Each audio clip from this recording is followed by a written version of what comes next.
Assalamualaikum. Waalaikumsalam. Assalamualaikum. Tahan dulu. Maaf ya. Maaf. Kamu mau kemana? Bukan mau kemana, abis dari mana? Habis dari mana? Abis lari. Lari? Abis lari. Loh, kan kita mau podcast kok kamu lari? Ya makanya kirain tadi keburu, ternyata terlambat. Oh, lari apaan, Nis? Lari aja, latihan ini. Kan mau ada half marathon. Half marathon Iya, kenapa? 21 kilo. Loh, kamu kan bukan pelari half marathon, Nis. Paling juga kamu lari sampai 5-10 kilo. Kenapa pengen ikut? Ya nggak apa-apa, semua orang ikut half marathon. Teman-teman Deki lagi ikut half marathon. Iya, I know. Tapi kenapa harus ikut half marathon padahal kamu bukan orang yang terbiasa lari half marathon? Kamu tahu nggak? Gini, ini ada beberapa artikel nih ya. Ada cerita pelari di Makassar ikut half marathon meninggal karena berhenti jantung. Amit-amit. Ya.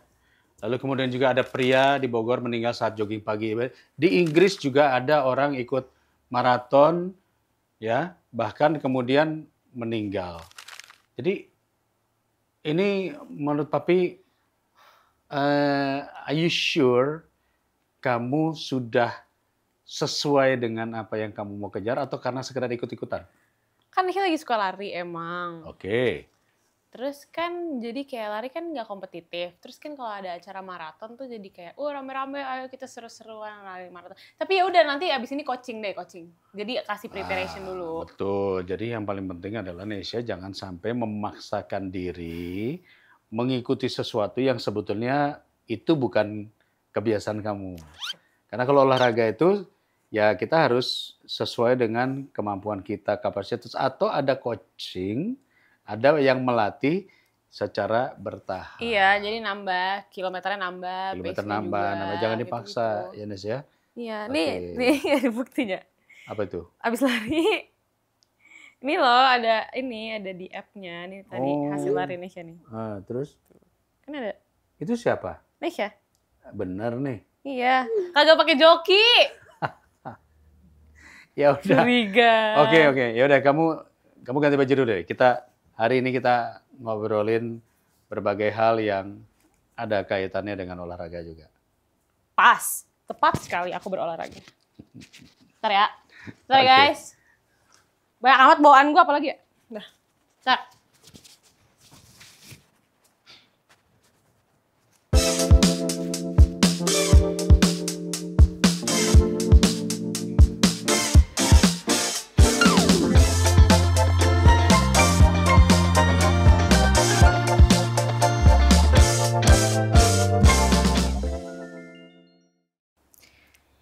Oke, Papi. Ada sebuah artikel yang menunjukkan bahwa generasi Nesya, Gen Z, itu punya kecenderungan masalah finansial karena satu hal yang disebut oleh FOMO. Tahukah apa itu FOMO? Fear of missing out. Oke, karena ini termnya udah mulai meluas kan. Udah orang-orang udah tahu FOMO itu apa. Nah, setuju nggak? Karena ada masalahnya gini. Contoh, Gen Z ini banyak menghamburkan uang untuk hal-hal yang sebenarnya nggak perlu. Untuk wants, not needs. Jadi, contoh. Wants, not need. Ya. Jadi, Keinginan, bukan kebutuhan. Ya, keinginannya adalah untuk mensamakan level mereka dengan apa yang terjadi di lingkungan sosial sekitarnya. Contoh, lagi banyak banget konser musik. Konser musik. Konser musik baik itu artis luar negeri, artis dalam negeri, festival dalam negeri. Festival menjamur, nggak ada yang seminggu bisa berkali-kali festival. Bagus dong. Bagus. Berarti industri kreatif berjalan. Industri kreatif berjalan. Tapi kalau satu orang ikut semua festival yang sama, semua festival yang ada dengan artis-artis yang mungkin semuanya, mohon maaf Bapak, mohon maaf banget. Saya lupa, sepatunya belum dipakai. Oh iya, mohon maaf. Pantas nih kok agak-agak ada keributan makasih, bro. di belakang sini ya. Mohon maaf nih, ini mana nih wardrobe nih wardrobe. Ya, oke. Habis sholat. Habis sholat. Udah jadi ketahuan deh. Terus. Iya, tapi masalahnya kalau misalnya satu orang, dia ikut semua festival itu dalam 1 minggu, gimana? Nggak boncos kah? Ya habis duitnya lah pasti. Habis duitnya dong.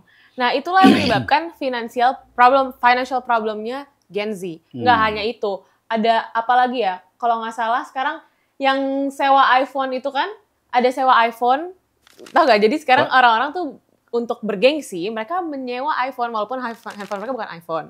Mereka ke tempat sewa hanya untuk kayak misal, mungkin buat konser oke ya, karena mau di Zoom ceritanya gitu. Misalnya gambarnya lebih bagus, nggak pecah apa. Tapi ada juga yang nyewa hanya buat acara-acara. Contohnya, bukber. Ketemu, reunian teman-teman SMP. Tapi si ini kan pasti punya ini. Gue kan gak mau kalah juga, jadi gue harus punya. Jadi nyewa iPhone itu. Hanya untuk mirror selfie, sekedar mirror selfie di toilet. What? Untuk di-post abis itu. Biar kelihatan dia punya iPhone boba. Gitu. Okay. Itu salah satu jenis FOMO juga. Nah, kenapa permasalahannya Gen Z ini butuh banget ya validasi dari lingkungan sekitarnya bahwa kayak, oh lu oke, oh lu gaul, oh lu keren. Oke. Menurut Papi. Sebetulnya zaman Papi juga ada yang kayak begitu, Nes. Iya kah? Ada, artinya ada sebuah era di mana semua anak muda pada saat itu berlomba-lomba ada di sana.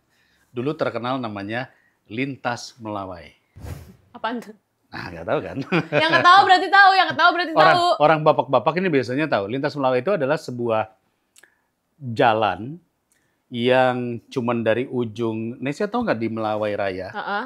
Di Melawai Raya tuh, itu dari gereja apa tuh yang di sana tuh yang dekat Bundaran Barito, menuju ke lampu merah yang mau ke Bulungan dan sebagainya. Itu semua orang kalau sudah hari Sabtu dan Minggu harus ada di situ. Biar? Jadi mereka pakai mobil, ya, lalu kemudian kaca dibuka, pasang musik, hanya buat lihat-lihatan aja pas-pasan gitu. Dan ini jalannya itu lama, apa namanya? Fast and Furious gitu tapi lama. Iya, sambil lihat-lihatan. Yo, what's up? Kira-kira gitu. Ya, dengan baju-baju mereka yang harus kelihatan in pada saat itu. Itu namanya LM. Lintas. Lalu kemudian dibikin, kalau nggak salah dibikin lagu tuh ya, Jalan Sore. Kita berjalan jalan sore-sore. Itu gara-gara itu? Ya itu salah satunya. Iya kah? Kalau sekarang di Melawai itu full coffee shop, restoran Jepang. Ya itu setelah era itu bermuncullah semua kafe-kafe tempat nongkrong. Dulu ada namanya Dairy Queen, es krim. Semua orang ada di situ hanya untuk beli es krim, padahal dia nggak suka es krim. Jadi itu karena emang anak-anak muda itu eksistensi ya. Kalau Papi mengatakan itu eksistensi, pengen kelihatan eksis. Zaman itu juga, karena Papi melakukan hal yang sama. Celananya itu namanya baggy pants. Sekarang balik lagi loh baggy pants. Oh balik lagi ya? Sekarang semua pakai baggy. Dulu yang terkenal itu nama rappernya Ice. Baby. Siapa ya? Vanilla Ice. Nah, menurut Papi itu eksistensi.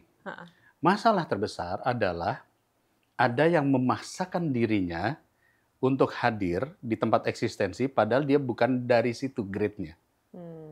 Artinya dia memaksakan harus pakai mobil yang mewah, peleknya harus didandanin dan sebagainya, padahal bayar uang kuliah aja pas-pasan. Iya, itu nah, ini yang bahaya.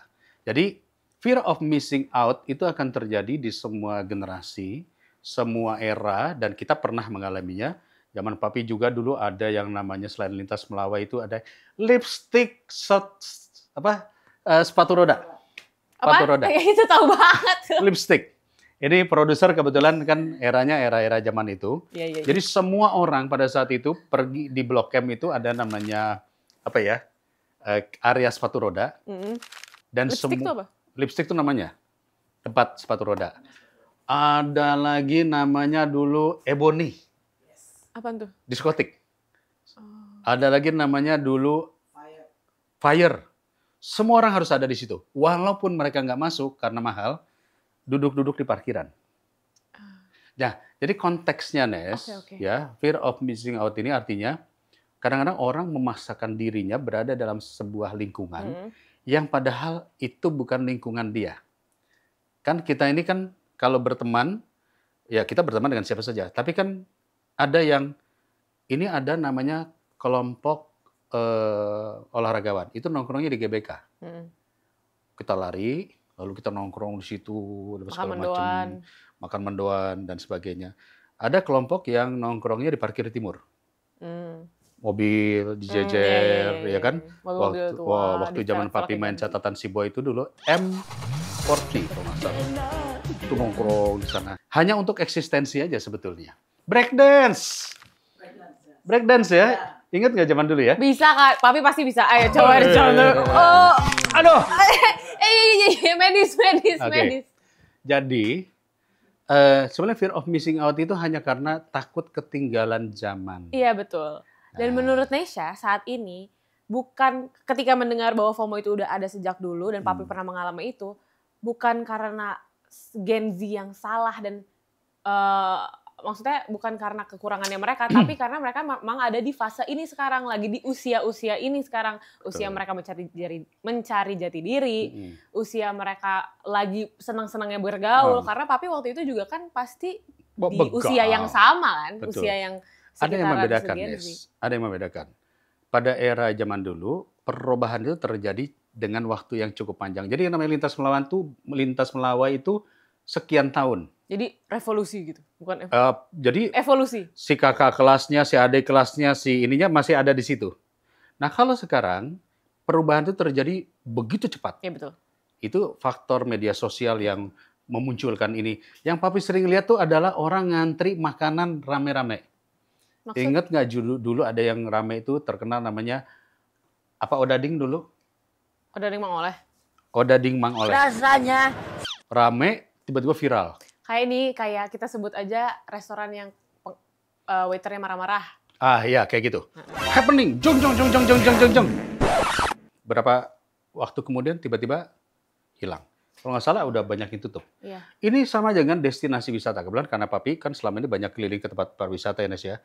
Ada tempat-tempat yang gara-gara Instagramable, lokasinya bagus, tiba-tiba muncul, viral, ribuan orang dalam waktu singkat pergi ke sana, meninggalkan sampah, meninggalkan kotoran, dan si pengelola pariwisata nggak siap dengan kedatangan orang yang begitu banyak.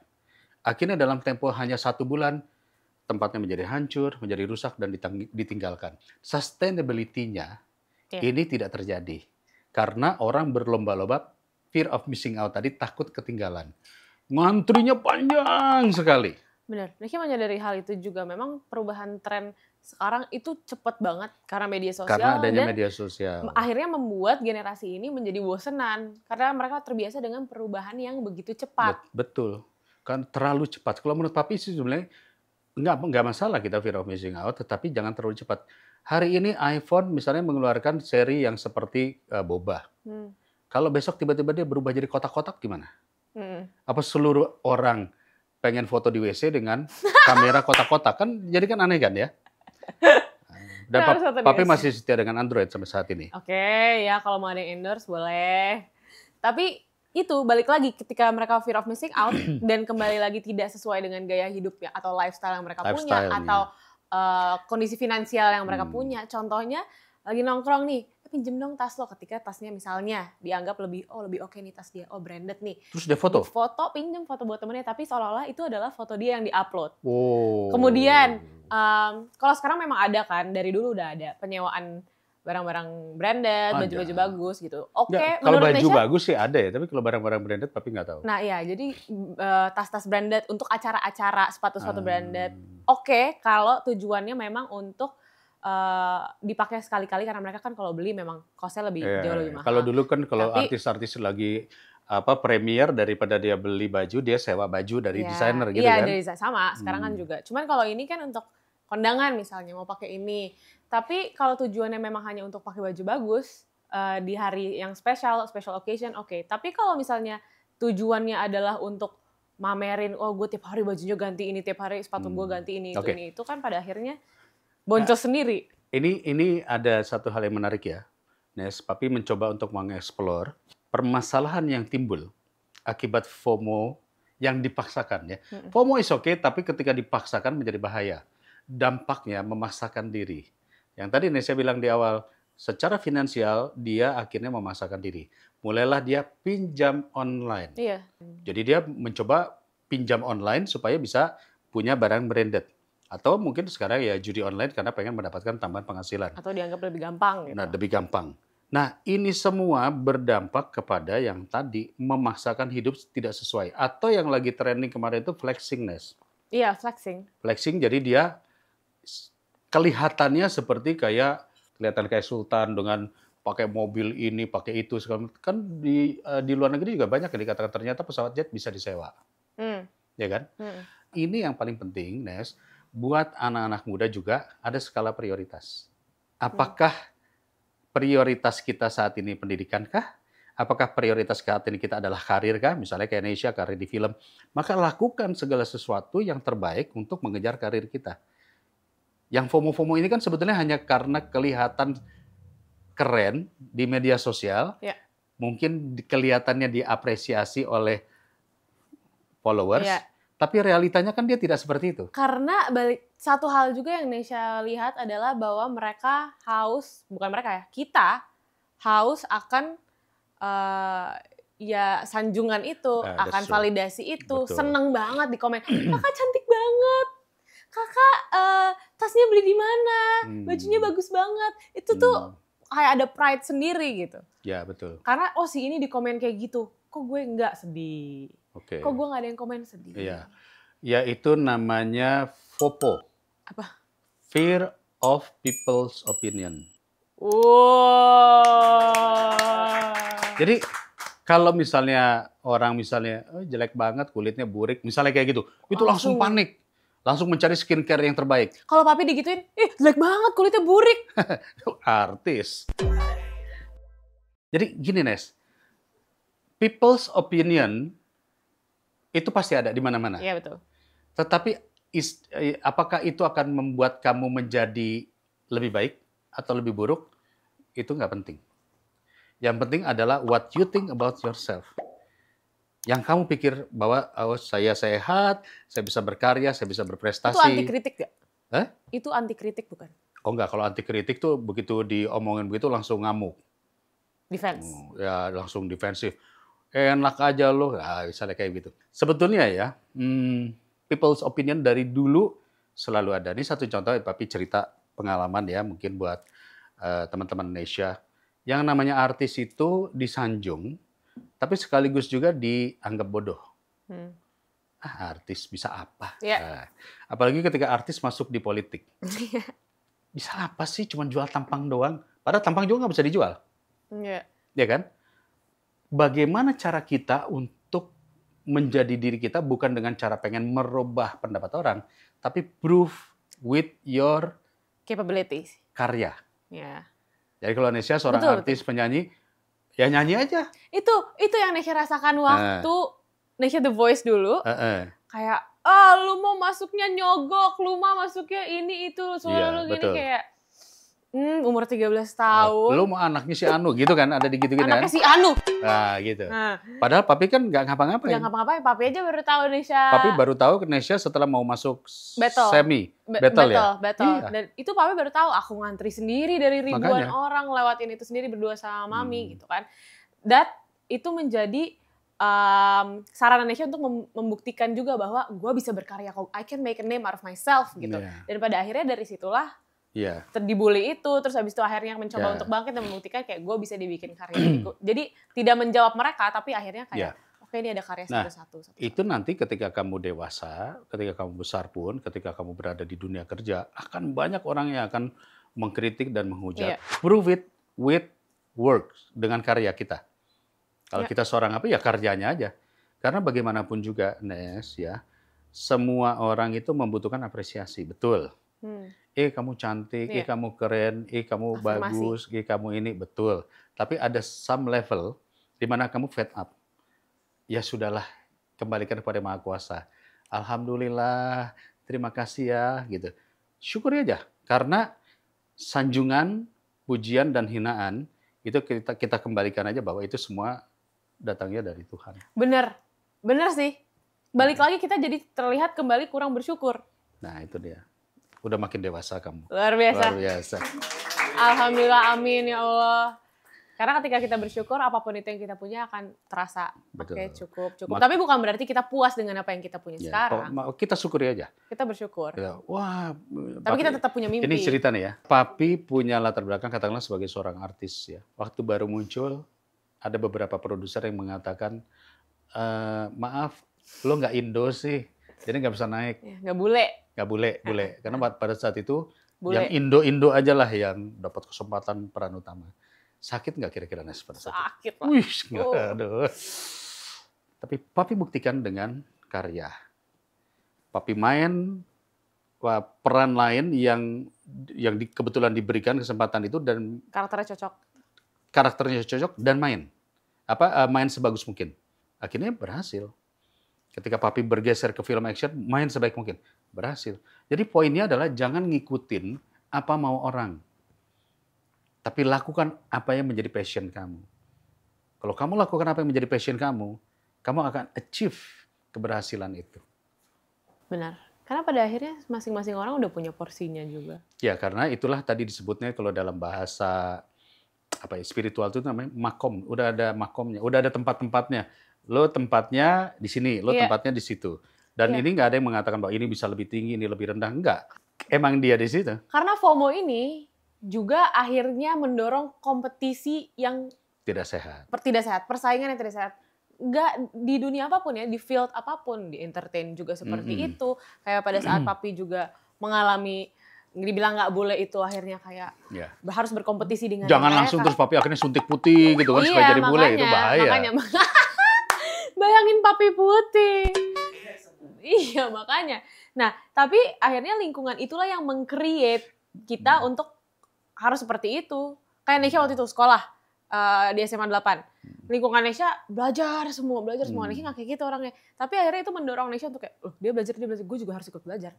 Akhirnya gue harus begini juga. Akhirnya gue menuntut diri gue harus nilainya bagus. Itu juga karena FOMO. Ada yang positif, ada yang negatif. Tapi gimana cara menghadapi itu? Gimana cara menghandle itu supaya menjadi positif?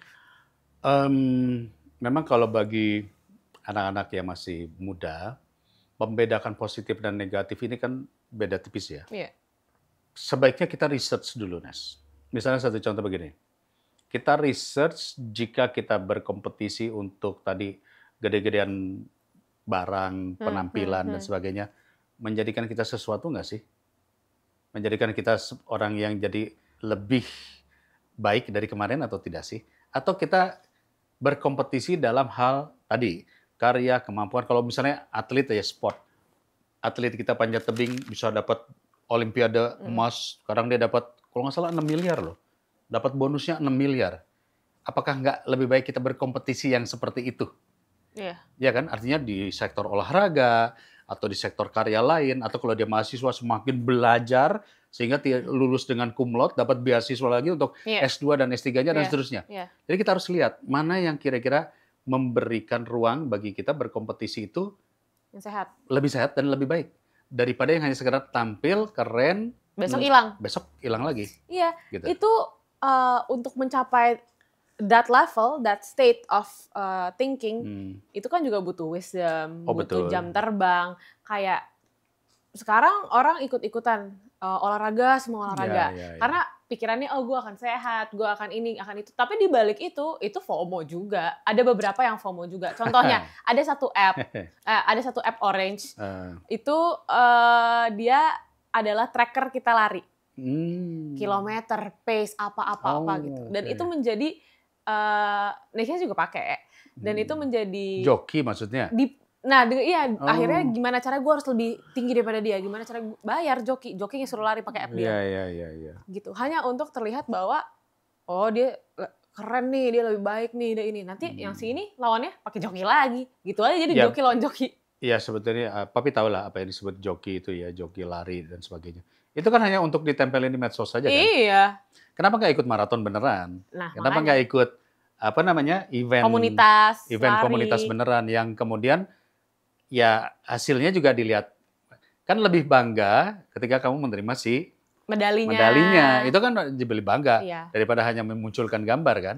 Nah, tapi FOMO ini juga akhirnya membuat si Gen Z ini merasakan mereka butuh validasi. Dan Nesha pun merasa terkadang tidak mau naif, juga butuh validasi itu untuk kita men-boost self-esteem-nya, memboost kepercayaan dirinya. Ya. Ada cerita nih Nes ya di dalam dunia pendidikan. Sekarang ini kan ada yang namanya PPDB. Penerimaan mahasiswa penerimaan baru. Apa? Peserta didik baru. Peserta didik baru. Papi jadi lupa. Ini kan salah satunya selain jalur zonasi ada namanya jalur prestasi. Iya benar. Di mana prestasi itu misalnya dia memenangkan Olimpiade anu. Ya nggak sampai olimpiade, biasanya sertifikat, ijazah, misalnya pertandingan anu. Itu banyak yang jualan sertifikat dan ijazah, Nes. Oh iya? Misalnya dia nggak pernah ikut pertandingan, misalnya taekwondo saja. Iya. Dia nggak pernah ikut pertandingan taekwondo katakanlah antar kabupaten, tapi dibikinin sertifikatnya supaya untuk melaporkan bisa dapat jalur prestasi. Nah, artinya apa? Ini cheating. Cheating itu artinya kita curang. Dan sesuatu yang dimulai dengan kecurangan membuat kita besok-besok juga akan kalau gitu terbiasa bisa dengan curang itu. lagi dong. Iya. Ketika mau kuliah misalnya mau lulus, kita ada namanya joki skripsi. Masih ada. Masih ada ya? Jadi pakai joki skripsi biasanya dari senior-seniornya supaya dibikinin. Akhirnya dia jadi sarjananya bukan karena dia mampu, tapi karena dia pakai joki. Nah, ini nanti ke depan akan mengurangi kemampuan dia sendiri ketika dia berhadapan dalam life, dalam dunia kerja dan sebagainya. Nanti bosnya akan bilang, lo tuh sarjana apa sih? Sarjana joki. Nanti kan akan begitu. Jadi bagaimanapun juga, ketika kita melakukan sesuatu yang cheating, at the end kita akan rugi sendiri. Karena itu bukan hasil kita. Ya, pada akhirnya akan kembali kepada kesadaran dirinya masing-masing. Kepada kesadaran diri sendiri. Iya. Gitu. Tapi kalau misalnya mereka mengambil kesempatan itu, kayak si joki-joki ini, salah nggak mereka? Ya ini kan sama kayak Papi nanya yang joki skripsi salah apa enggak gitu ya. Ya sebetulnya. Tapi kan misalnya BU. Kalau Papi harus bilang bahwa tentu ini menyalahi aturan. Iya. Tapi kalau yang misalnya hanya sekedar pamer foto dan sebagainya lari, untuk lari, ya sebenarnya tidak ada aturan yang dilanggar ya. Itu hanya, tetapi dia akan men-cheat dirinya sendiri. Kita selalu mengatakan begini, sebuah kelakuan yang diulang berkali-kali akan menjadi karakter. Iya. Dan akhirnya karakter susah diubah. Dan karakter susah diubah. Dan akhirnya dia akan menjadi karakter yang cheat. Begitu dia pacaran pun, misalnya, dia akan cheating. Gimana caranya supaya orang itu percaya bahwa dia begini, padahal itu sebenarnya dia cheating. Itu adalah realita yang dia ciptakan supaya si orang ini pengen lihat ya, begitu. Nah itu yang akibatnya menjadi di kemudian hari ya ada dampak-dampak yang gak bagus gitu. Benar. Okay. It's a choice, Nes. Hidup itu pilihan dan ketika mereka sudah memilih itu ya terima konsekuensinya. Ya di endingnya pasti akan ada konsekuensinya. Iya apapun itu pilihannya pasti ada konsekuensinya. Kembali lagi kepada Gen Z. Kita lagi membahas Gen Z yang FOMO. FOMO ini kan berarti irian. Melihat rumput tetangga lebih hijau. Okay. Apakah ini hanya Gen Z doang? Apakah generasi papi nggak kayak gitu? Kenapa? Apa begitu dengan gaya yang lain? Jadi kalimat rumput tetangga lebih hijau itu daripada... Itu kan munculnya di generasi papi. Itu dari zaman dulu udah ada. Dulu kan? Berarti gini Nes, manusia itu punya beberapa sifat yang kurang bagus. Salah satu sifat yang kurang bagus adalah iri dengan orang lain, atau suka ngomongin orang, atau tidak yakin sama dirinya sendiri. Tuh. Nah, inti daripada itu adalah self-esteem, harga diri. Dia tidak yakin dengan dirinya sendiri. Dia tidak yakin dengan dirinya sendiri, dan dia selalu melihat orang lain lebih baik. Iya, they trying to be other people. Akhirnya ketika orang lain misalnya beli kompor baru, udah langsung, gue juga harus punya tuh. Beli TV 43, gue harus punya 43. Secara tidak langsung kan dia jadi mengidolakan orang lain itu. Satu itu, kemudian dia memaksakan dirinya, dan akhirnya dia membuat standar dia di bawah orang itu terus. Iya benar. Nah, itu self-esteem. Jadi matok. Dia matok. Padahal sebetulnya, kemarin dalam podcast yang episode yang sebelumnya, kita ada yang disebut sebagai manifesting dream. Yeah. Dream kita harus by our own self, bukan by other people's dream. Standard. Standar. Kita bikin sendiri aja. Saya mau punya TV segede gaban misalnya. Ya nggak usah lihat orang, kita aja bikin sendiri. dan kamu akan achieve menuju kepada itu. Nah, mereka tidak bisa meng-create dream itu karena kreativitasnya pada akhirnya terbatas. Kalau misalnya kita bilang kreativitas, disinilah pentingnya satu, Nes, belajar. Bagaimana kita tahu bahwa cangkir ini yang terbaik itu adalah bulat. Sebelum cangkir ini bulat, orang dulu minum dari batok kelapa. Ya. Sebelum ada batok kelapa, mungkin orang minumnya dari bentuk tangan, apa namanya, diginiin kan. Ini adalah proses. We never know bahwa ke depan creativity membuat cangkir itu tidak bulat. Mungkin panjang. Kan sekarang tumbler sudah mulai panjang dan seterusnya. Kenapa? Karena ada ergonomis dan sebagainya. Itu ilmu. Dan itu ada yang disebut dengan belajar. Maka seyogyanya makin banyak kita belajar, makin kita paham kreativitas itu bisa kita bentuk macam-macam. That's wisdom. Iya ya. Oh iya ya. Dah, nih kayaknya agak terlalu berat omongan ini. Kita lempar dulu karena kreatif mau ngasih kita game.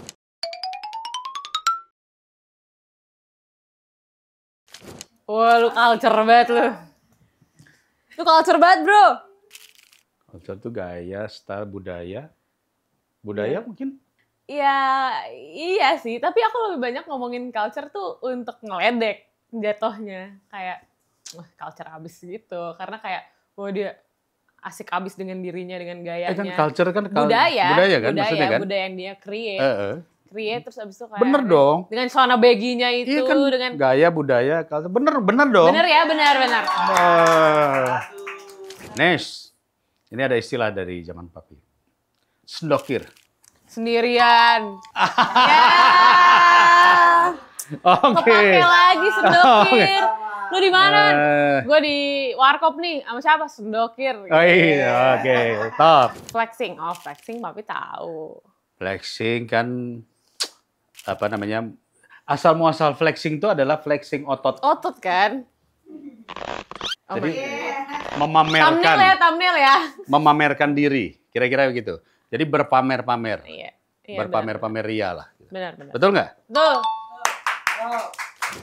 Bokis. Bokis tuh bohong bukan sih? Iya kan? Tenot. Iya, bukan.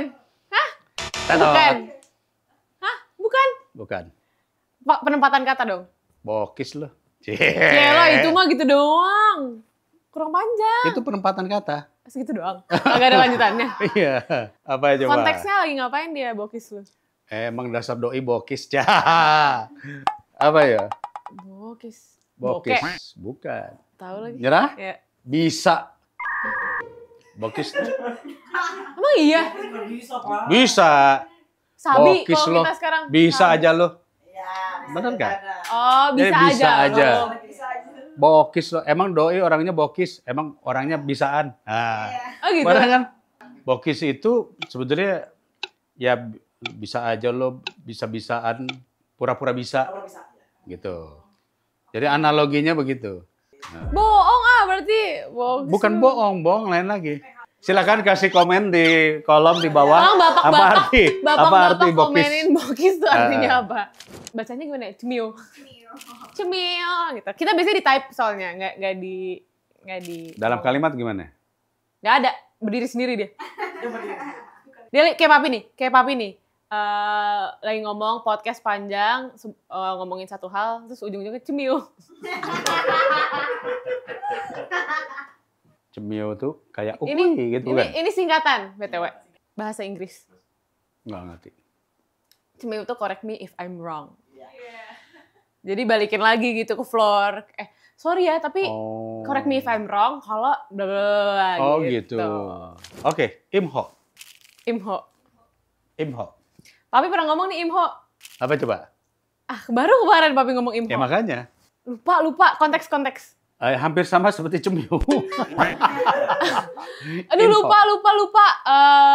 Depannya apa depannya? Jadi artinya misalnya Nesya mau ngasih sebuah gagasan, tapi Nesya nggak mau kelihatan kayak orang yang sombong. Sama kayak cemil. Apa coba? Lupa. Tapi Papi pernah ngomong. Mendingan bilang lupa apa nggak bisa? Lupa. Sudah, kalau lupa nanti tolong silakan bagi ini pemirsa nanti silakan ditulis di bawah. Ini tapi bukan generasi Papi kan? Generasi Nesya. Iya, justru generasi Nesya. Makanya. Search Google. Oh, in my humble opinion. Kan hampir sama dengan cemiu dong. Iya. Ya lupa. Gitu. Ya TTA. Ya TTA aja nih, Bro. Apaan? Ada apa sih? Ya TTA, Bro. Ya tahu-tahu aja. Anjay. Bener. Yang tahu-tahu aja. Bokin deh. Bokin. Penempatan kata dong. Emang dia siapa? Bokin. Nggak tahu. Nggak tahu. Emang dia siapa? Nggak tahu gitu. Bukan. Lagi makan sama Bokin. Bokap. Nah, lagi makan nih sama Bokin. pacar. Iya. Wow. Bokin tuh artinya bini. Oh iya. Bini. Ya beda-beda tipis lah. Pacar itu poskur. Benar nggak? Poskur. Aneh banget. Itu munculnya dari mana sih? Emang kamu pikir Gen Z kalimatnya tidak aneh? Sama anehnya. Jadi setiap generasi membuat hal yang aneh-aneh juga. Jadi itu sesuatu yang ini. Poskur, kita juga bingung juga poskur gimana ceritanya ya? Bisa namanya jadi poskur. Kalau Gen Z kan misalnya ada singkatannya, terus kayak kalau misalnya tadi Sabi itu bisa dibalik. Ini sama seperti ini Nes dulu. Kakak kita Gagabita kita Mita atau gimana, ingat nggak coba? Yang pakai iya, tapi dia bisa ngomong gitu juga. Kita sempat pakai itu dulu. Iya. Di mana rumusannya? Ya rumusannya dari bahasa pergaulan yang kemudian akhirnya jadi trending. Jadi itu bahasa gaul era mungkin tahun 90-an. Era bahasa gaul tahun 2000-an juga mungkin agak beda juga. Zaman dulu pun, zamannya omnya papi misalnya gitu ya, mereka punya bahasa sendiri-sendiri. Jadi it's okay. Bahasa itu sebetulnya diciptakan tergantung situasi.